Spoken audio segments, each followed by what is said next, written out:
अभी एक आदमी टाइटेनिक को घूमने गए थे, उनका भी पता नहीं चल रहा है। अब पूरा फैमिली के साथ गया था, अरबपति था वो। जहाज का एक प्रोटोकॉल है कि अगर कोई जहाज डूब रहा होता है तो समझिए ध्यान से,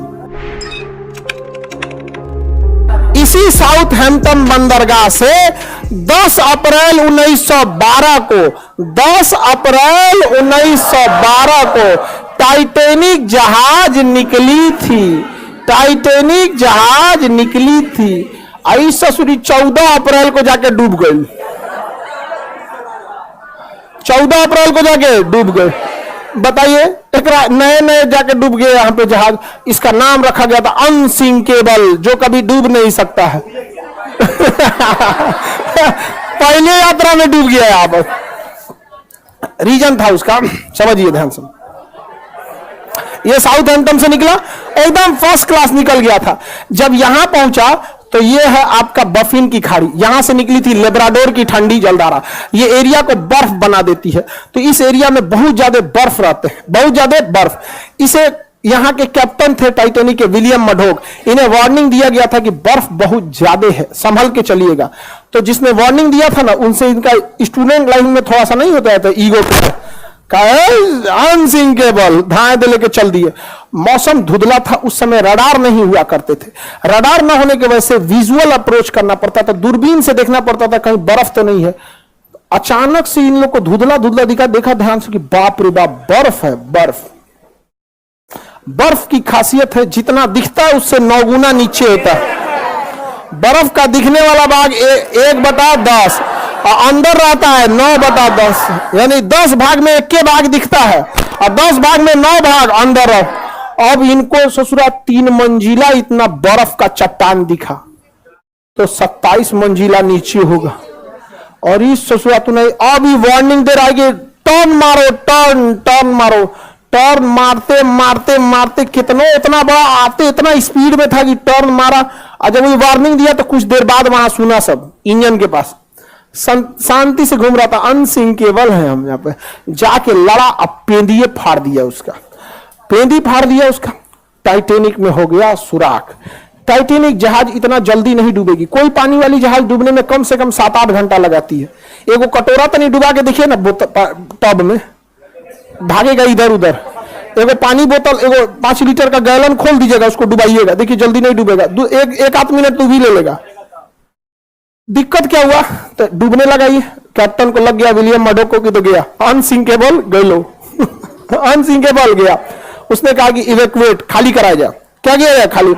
तो जितने बिजनेस क्लास वाले थे, अमीर लोग, जिनका किराया लाख लाख रुपया था, उनको पहले लाइव बोट में भरा गया। जिस लाइव बोट की क्षमता 20 आदमी की थी, उसमें 2 आदमी को भेजा गया। 3 आदमी, अमीरों को दिक्कत न हो। लेकिन हमेशा याद रखिएगा, रेडी फॉर वर्स्ट कंडीशन। जीवन में सफल होना है तो एक कंडीशन हमेशा याद रखिएगा, कुछ भी काम करने जाइए अपने आप से कहिएगा रेडी फॉर वर्स्ट कंडीशन, सबसे बुरे समय के लिए तैयार रहिए। और हम हिंदुस्तान वाले काहे डूबते हैं? एगो दुकान खोलेगा, कहेगा कि अच्छा खर्चा है 30,000, 50,000 तो आइए जाएगा। अरे यार, तुम अच्छे कंडीशन के लिए रेडी हो, रेडी फॉर वर्स्ट कंडीशन। 30,000 का खर्चा अगर 10,000 भी नहीं आया और ऐसा 6 महीना अटक गया, लॉकडाउन लग गया, व्हाट विल यू डू? समझ में आ गया कि नहीं आ गया? रेडी फॉर वर्स्ट कंडीशन, हमेशा रेडी रहेगा। इसको लगा कि हम तो आराम आराम से निकालिए देंगे, तब तक टाइटेनिक बीच में से टूट गया। अब तो डूबने की रफ्तार बढ़ गई, अब हो गया अफरा तफरी। अब बोट हो गई कम। शुरुआत में जिसकी बोट की कैपेसिटी थी 20 आदमी की, उसमें भेजा 5 आदमी, 2 आदमी। बाद में वो 20 आदमी वाले पे उतार दिया 50 आदमी, वो डूब गया। अब इतना तेजी से टाइटेनिक डूबने लगा कि लोग लाइफ जैकेट पहन के कूद गए, उसमें भी कोई दिक्कत नहीं होता। बर्फ था, -2 डिग्री टेम्परेचर था, टेम्परेचर ठंडी से मर गया सब। ऐसे पानी में कूद जाते लाइफ जैकेट पहन के तो कोई दिक्कत नहीं था। बड़ी मछलियां ऊपर नहीं आती हैं, बड़ी मछली नीचे अपना तामझाम करते रहते हैं। वो बड़ी मछली ऊपर काहे आने वाली है? ऊपर ज्यादा कूदती है से डॉल्फिन, वेल मछली। तो वेल मछली हम लोग को खाइए नहीं पाएगी, उसका मुंह इतना बड़ा नहीं होता, घोटने वाला मुंह छोटा होता है, ऐसे मुंह बड़ा होता है। जैसे इतना लोग हैं, लोग ना इस लाइन का एक बार में खा जाएगी वो, लेकिन घोट नहीं पाएगी, इतना बड़का मुंह खोलती है घोट। अब हम ही लोग हैं, हाथ ना मुंह में भर लेते हैं, क्या हाथ घोट पड़ते हैं? अब भरने का तो भर लिया, नहीं देखते कभी कभी पानी पूरी वाला 3 को घुसा देता है मुंह में से, आदमी घूम जाता है, गुस्सा आराम से गिरा ना दूंगा, नहीं समझ रहे हैं? तो आधा आदमी ठंडा मार दिया, तो कुछ ही आदमी को बचाया जा सका, जबकि सबको बचाया जा सकता था। डूब गया अनसिंकेबल। जहाज का एक प्रोटोकॉल है कि अगर कोई जहाज डूब रहा होता है तो रॉकेट फ्लेयर छोड़ता है, रॉकेट छोड़ता है, मतलब वो सिग्नल है, रात में सिग्नल है, दिन में तो हॉर्न मारता है, और रात में सिग्नल।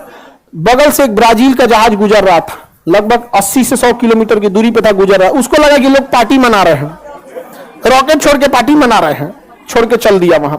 टाइटैनिक की कहानी खत्म। अभी एक आदमी टाइटैनिक को घूमने गए थे कि देखे कहां डूबल है, उनका भी पता नहीं चल रहा। अब पूरा फैमिली के साथ गया था, और अरबपति था वो। छोट मोट का तो छोट मोट आदमी घूमने के नाम पे ननिहाल चल जाता, नहीं जाना और कौन चीज आएगा वहां।